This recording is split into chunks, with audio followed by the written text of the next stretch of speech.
miqdori bu bizim total fondları bile bizim yağlamda buraya yüzlerde bizim tarihimiz kesildiler. Bu kızılır nice yukarılar ama çıkarıp giderler bu kişiler bizim kuş turunda tanıyan kişiler bir kuza baskı geldi. Yani bunu bizim kulak alıştı. Buradan rahatlanıp kazanıp var. Bizim tip niyetimiz jurnalistika tam jurnal o kağıtlarına koyuyoruz. Bu fotoğrafın çıkardığı Qozon tomoni qulaqlari bizim jurnal bilan tanishtirishlar. Albatta bu выставканы taqdirlashtirgan bu eng populyar выставка bo'ldi. Hamda biz shuning ahvoli tashkil qildik. Rahmat Nazarboyevga, rahmat shahar merisina, ular bizga qo'shdilar. Uning hali bu eng populyar bo'ldi. Orta dunyoga va ana o'rga bizning Qozog'istonimizda eng boylik hisoblanadi. Rahmat. Мне очень приятно, что мы открываем этот год летней программы «Набережная Зеркабан» вместе с нашими друзьями, с редакцией журнала «Статмедиа». И очень приятно, что эта выставка помогает посмотреть, как менялся журнал, как он развивался, его историю. А особенно важно, мне кажется, это в год родных языков делать такие проекты совместные. Огромное вам спасибо, что вы пошли навстречу, мы сделали этот проект вместе с вами. Отличное видовое центральное место. Мы с удовольствием поддержали предложение Республиканского агентства «Татмедиа» и совместно сделали этот проект. Оно будет украшать это прекрасное место, эту стену, поэтому Азат Хатын, хорошее, правильное название, журнал «Сиемвике» будет напоминать нам исторические зарисовки, обложки журнала «Сиемвике», поэтому будет радовать наших жителей и гостей города.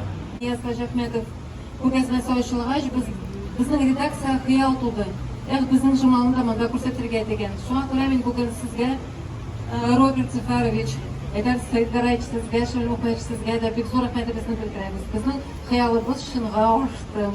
Һәм дә инде әлбәттә Татмедиа акционер җәмгыятенең галереясының кураторы Ирина Райштадтка һәм пиар директоры Лесен Сафинага һәм коллективка. Беренче сан Сиемвике журналының чыга 1913 елда. Аның тарихы мәхәббәттән башлана. Күренекле мәгърифәтче Якуб Халили Шафигулла байның кызын ярата, Әсмә Туташны һәм Әсмә Туташ шарт итеп үзенең хыялын дип әйтик инде. Ул да шарт итеп куя. Мин кияүгә чыгам, минем битне акчасына без татар хатын-кызлары өчен журнал чыгарсак дип. Якубка белән сырада калмый, ул ризалаша. Шулай итеп, Сиемвике журналының беренче саны чыга. Әмма ләкин ул озак чыкмый, 1998 елга кадәр генә Якуб Халилне Сиемвике журналының битләрендә буржуазный пропаганда алып бару өчен репрессиялыйлар һәм аны атып үтерәләр. Аннан инде 1926 елда чыга. Безнең архивның бу кичкенә генә бер өлеше. Әмма ләкин монда илебезнең, республикабызның тарихи чалына. Монда нәпшыры да бар, сугыш алды вакыты да бар, сугыштан соң да бар, космосны үзләштерү. Бөтен тарих шушы тышлыкларда. Яратканча шәхес Әкрәм Салова. Это детский лор-врач Равиля ханым Таишева. Когда она пришла устраиваться в ДРКБ, корпусов ДРКБ еще не было. На тот момент главный врач только собирал коллектив. И то есть получается, она начала работать со дня открытия ДРКБ и также до выхода на пенсию она работала детским лор-врачом. И это и врачи, и учителя, и ученые, и политические деятели. Бүгенге шакта безнең замандашыбыз, замандашлар дип әйтәбез, замандаш ханымнарыбыз төрле өлкәдә уңышларга ирешкән. Табиблар, укытучылар, бизнес-вуменнар, фермер хуҗалыгының башлыклары. Под названием Азат Хатуна. Все знаете, что это означает? Свободная женщина. Мне кажется, что в Татарстане штампает, что татарская женщина это какая-то шальберка, какая-то забитая, которая за мужем всегда. Мне кажется, этот штамп, он неправильный. Стереотип, который сложился. На самом деле, Любой самый бравый аскер становится кротким и тихим, когда рядом появляется мама. Поэтому все-таки главенство всегда в семье, в жизни, всегда нас окружает эта материнская забота, это женщина.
Yavrular